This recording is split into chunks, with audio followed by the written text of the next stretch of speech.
Hey everybody, this is a real quick video in case you have Marshall Minor 3 wireless Bluetooth earbuds and you're trying to pair them with your Bluetooth device, whether it's your iPhone, your Android phone, your laptop, your PC, etc.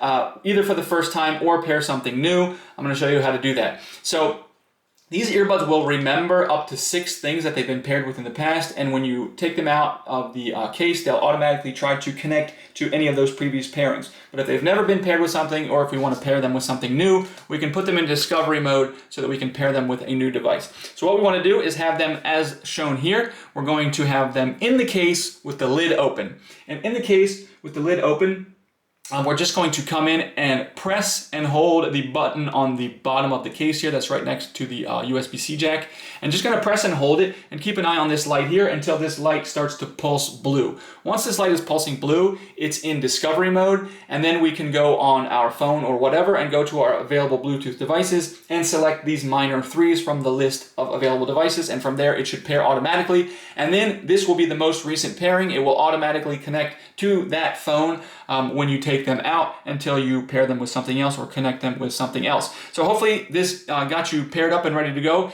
If you're having pairing issues, I recommend that you try a factory reset on the earbuds, and I'll put a link in the description to how to do that.